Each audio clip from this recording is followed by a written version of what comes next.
lively bunch of students from India, Pakistan and the UK talking social innovation, taking part in a challenge on the same lines. But before we talk more about entrepreneurship and enterprise with them, very quickly, you're from Pakistan. You crossed over at Wagah, as you just told me. What's it like for you to be in India? When we were packing and we were leaving Pakistan and moving to India, our relatives, friends, they were like, they make a list of do's and don'ts. Please don't do this. And even when we make a call to home right now, so they like, what are you doing? Is it safe or something? But after entering India, and I'm specifically after ND Jindal, after we entered the Jindal, we forget all the do's and don'ts. We so mingle together, like we don't, we just feel like homeland.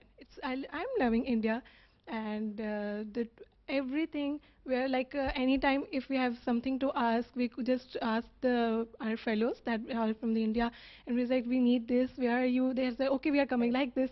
It's a great bonding between them. Right. That really is wonderful to know. It's like home really sounds good. You were making a point earlier that how, languages being so similar on both sides of the border, most people can't even seem to pick up, be it Urdu or Hindi, and they're thinking that because you're managing to communicate so beautifully. Yes, exactly. That's the point. Like the moment we entered, because we are coming via bus, so the moment we entered Delhi, we started the comparisons with Pakistan. Oh, this just looks like Lahore. This just looks like Karachi. So that's the only thing we have been doing throughout our stay here. Oh, this is just exactly like back at home. Right. And then we were like talking to these people. Like obviously these students from UK have this language barrier. So we were interviewing these guards and these gardeners. So we didn't actually need these Indian volunteers with us because we could just, for us it was just Urdu, but they thought we were speaking Hindi with them. Right. So it's just so easy to know about them. We can actually, we don't have to need to have a translator or interpreter who translates the things, because when you are getting some translation, you actually lose the meaning and the essence of that thing that the other person is trying to explain. So it feels totally at home, and so we are very comfortable. If I could ask you, to your mind, is our sort of tensions really baffling, be it at the border, calling off talks, last minute? How do you see the politics between the two countries, really? So, interestingly, we got our visas late for India. Like, you're supposed to be on... You got your visas. We're delighted yeah, we got them. We are delighted too. So, the moment we got our visas, it was like on Saturday, and the political level, at diplomatic level, the things were really worse. Like, the NSA talks were cancelled and all that. So, our parents were like, oh, no, don't go to India. Like, it's not good at all. The situation is very tense, and it's not the right time to go. But we said, oh, it's all right. We are going from the university. We are the Social Innovation Lab is sponsoring us, so we should go. So the moment we reached the Wagah border, okay, they were from our own people, so it was obvious that they were fine with us. And even when we entered the Atari border, the Indian customs, and they were totally very friendly with us. They didn't bother us at all. They were just like treating us as a group. Okay, these students are from Pakistan. Okay, just process them as early as possible and get them seated. That's so really even we met Indians on the bus, and they were like, oh, go to this place at Delhi, and you can obviously call me. So it was really great. And as we close this and change conversation, you were saying earlier that how it just feels that you've known them for a while. What's the big deal? Basically, is the point that you're making. They are here from last 2-3 days, and while talking to them, there is no ever a feeling that they are from Pakistan. So we had a reviewer. They're just colleagues. Yeah, they're just colleagues. Last night we were having a dance session, and before that we are planning to have a radio show with us in university, and then we went out for dinner. So so the thing is, now my Indian friends in university, they said, we haven't seen you from last 2 days. Where are you? So we have been so much busy knowing each other cultures, having fun all around. It's like really wonderful to have them here. You look really wonderful. You really do. I know. I've heard everyone tell you that over since we've been doing the show. But you've been talking about again the theme of this being around women and women's issues and women empowerment. What are the key areas that sort of you think need to be identified? Because it's really a vast canvas when you look at women and getting them up to speed. For sure. I think what we've learned from the round table and each other is, firstly, education is very important to women and from the women we've spoken to. And mobility, the fact that they can't really leave or stuff like that. And I think once those two things and the mindset, so those three things, once those are sorted, I think it'll be very... I think women will feel more empowered. Our students can deliver solutions, but there are also existing projects that they can help and develop. So part of this social entrepreneurship, the skills we're looking to develop, are not just creating new ventures, but helping to solve and help the development of those which are already in place. And through the discussion roundtable, we heard of so many social enterprises here in India doing fantastic work for female empowerment. And I think one of the things that we've realized is that in some respects, social enterprise in the UK is very developed. But in others, there are some fantastic examples in India, and we're actually learning that there are some projects that we'd like to take back to the UK and adapt to our context. Wow, okay. If there's one solution that you could bring in which you believe could change the scenario, just one. People can learn from others' lived experiences and share those and say, I've been through that and I can help you. So if it's something like they've kind of been exposed to violence, they can say, I've been there, I can help you in various ways, and tell you kind of the support that's out there. So I think a project like that would help a lot. Collaboration is key. Internationally, as well as locally, we need to combine, I think, the local with the global. So we've all got similarities, we've all got differences, and I think that even back at home in Southampton, our neighbours are so different, and I think that it's key just to get so many ideas and just so many ideas on the table so that we can all learn best methods of best practice and just build on that. More engagement and co-creation. Exactly. I promised I'd let you speak. I think that a key factor is going to be giving women the right to have jobs in every single sector, in every single part of society. That for me is for women to make their own financial choices about their lives, decide what they want to do, and give them that freedom. I think that's that's a really key factor that needs to be. Speaking as a law student, but I think one aspect of the education should be making every woman aware of her legal rights, because I think a lot of the time many women, not just in India but all over the world, feel that they don't realize what exactly is a crime towards them. Personally, I think not looking at each other differently is the key. It's most important and influential species this planet has seen, and it baffles me. It baffles me to see how our all-knowing race could be so naive at looking at each other distinctly. And I mean, you know, there's a lot to be done. I wish large parts of this world could really practice. Exactly. I mean, there's a lot of things that that's so simple and effective. But I mean, we need to decide the course for, and we're still, you know, fighting it. I'm a man, you're a woman. It'll be nice to see, you know, by the 22nd century we're talking about cat rights and probably sea animal rights. But it doesn't look that good as of now.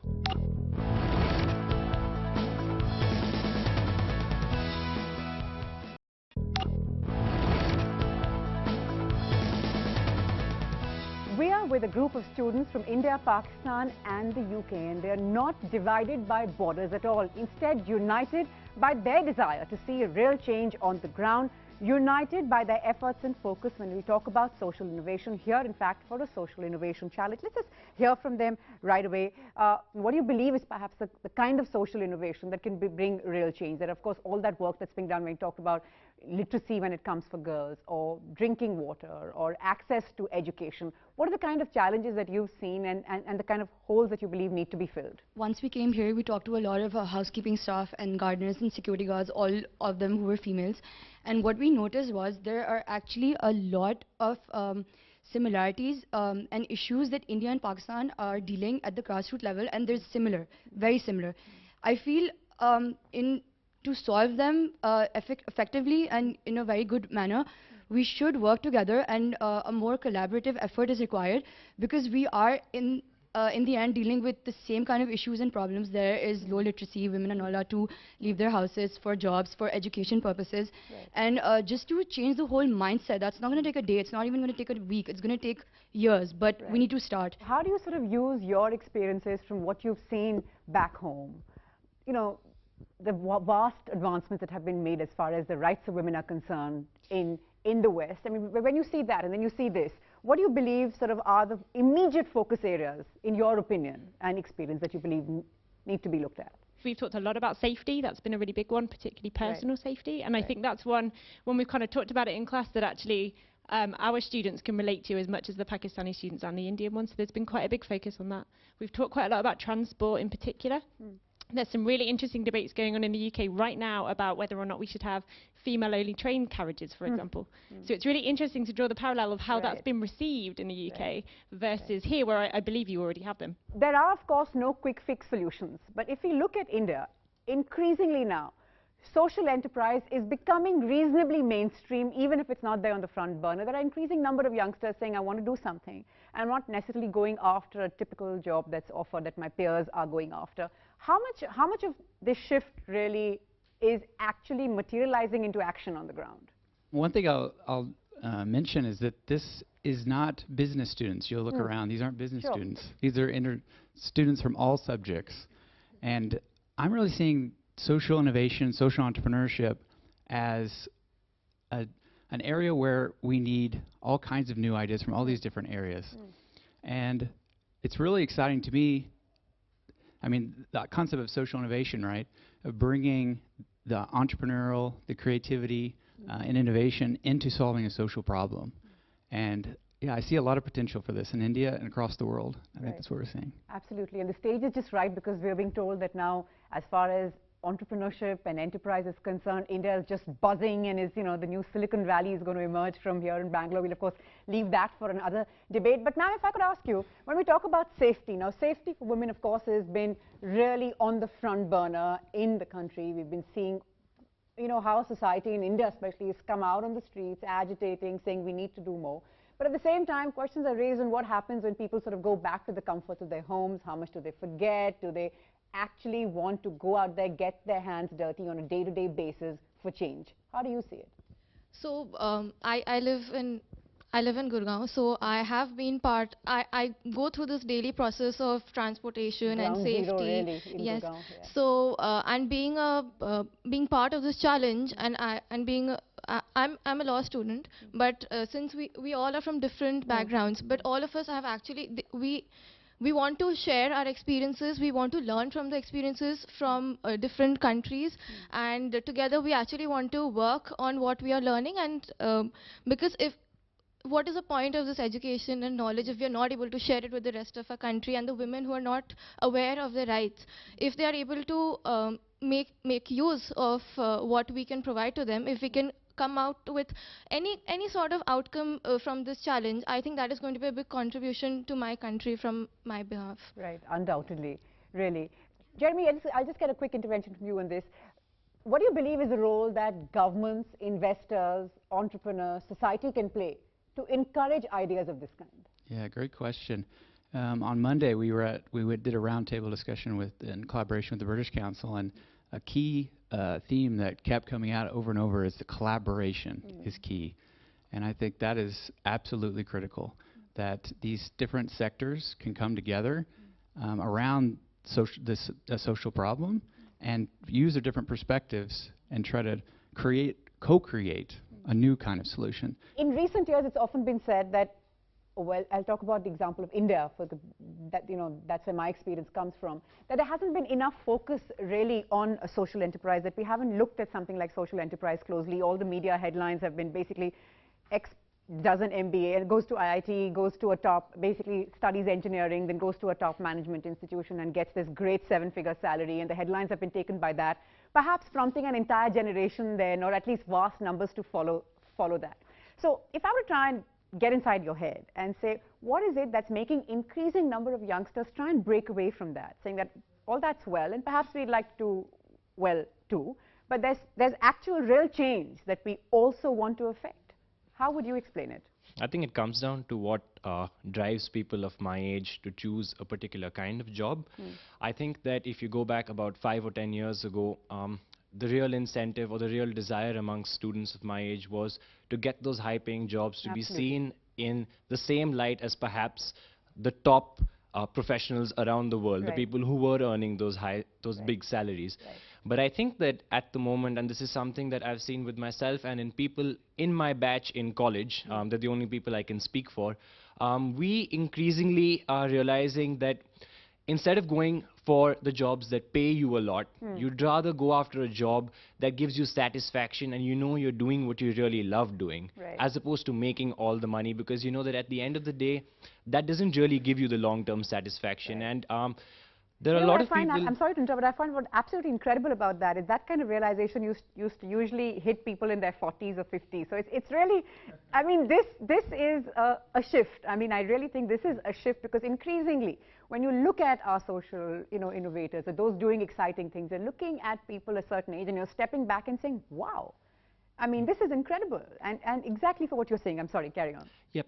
So I just think that it's more about the fact that you aren't really going after the money anymore, because I think that we might have gone after that for the last 10 years or so. Right. And then you've realized that in the long term, that isn't really helping you out. I think it's not just to do. This change in mindset has probably come about a lot through the interaction that we've had with our parents, with probably elder siblings that we've had, our friends' elder siblings, anybody who's told us about these kind of jobs that they've got. Right. And I think it's also increasingly to do with with probably the percolation of information that's coming down to the country, and the fact that you're reading more and more about these jobs, not just in the news, but perhaps things like blogs that give you people's personal accounts of how they actually feel when they're working in such companies, right? And that perhaps tells you that this isn't really going to satisfy you in the way that you thought it was. Or what's the harm in trying? I'm going to sort of ask what perhaps some would say is a bit of a cliched question. When we talk about, this realization that we want to do something new, we want to try our hands at something different, for all those who perhaps don't have this kind of support, that we spoke to our families and they said, okay, there are large numbers who would say, I just can't convince my parents that I can't take or I don't want to take a conventional job. How does that work then, in your opinion? For this question, I'd rather give my own personal example. I come from a very upper middle class family, and my sister's working in a very poor sector. My father's working in a very poor sector as well. But when it comes to me, I personally want to do something that I can identify to myself. Working in a multinational company or working with some big FMCG would be something that won't give me that satisfaction. I would be just one of the 100 people working over there. Starting my own startup or getting out there and doing something that I have a passion for, I think that would give me that satisfaction in the long run. Did you have a lot of convincing to do at home? Well, yes, that's still going on. I see. And I think that this would be the start for that, for my career in the long term. I think this platform will give me the opportunities in the long run to convince my father as well. Right.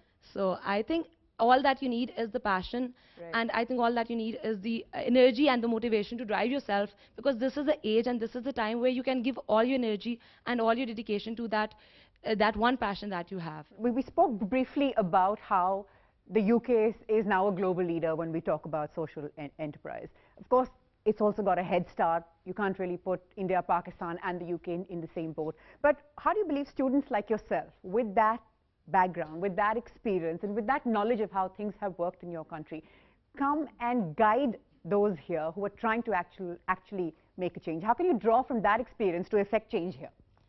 So at our university, we actually have a lot of opportunities to join in societies that are like student-based as well. So we've got one called Enactus, which actually I think they've got in India as well. It's all over the world. So we have that one, which is a student enterprise. So from that, we get to work on student-led projects, and we've used, well, I personally used that experience over here, and I've been able to share my experiences with all the students, and that's been it. Really. Are there any things here that have sort of surprised you, or any one thing that perhaps has taken you aback? Something that surprised me, like positively, is just everyone is so lovely, and we've all got on really well together. And aren't you nervous to ask what you were expecting? No, it's just I have never been outside of Europe either, and so yeah, everyone's just so lovely, and it's really nice. We're all getting on really well. Some great ideas and priorities that have been outlined, and of course, key being collaborating and learning from each other's experiences and ideas, hoping that we can really, and sooner than we think, get real change on the ground. Thanks all so much for taking our time to speak to us, and more power to you and your ideas. Thanks very much. Goodbye.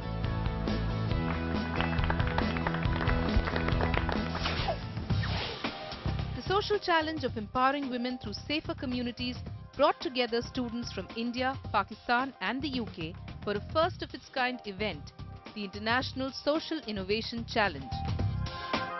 Their goal? To design sustainable ventures focused on women's safety. When the students arrived at OP Jindal Global University, they were divided into international teams and asked to navigate their cultural differences to work together collaboratively on the challenge. This unique event design guided each team through an innovation process over 10 days. Staff from the university partners and the organization in Delhi led workshops on themes like design thinking, theory of change, community engagement, and the business model canvas. The final day, each team pitched their idea to a panel of judges, experts on the theme of empowering women through safer communities. The winning team and their venture, Sashakta, will receive financial support from a leading crowdfunding platform in the UK and undergo incubation from all 3 partner universities for the fruition of their social enterprise.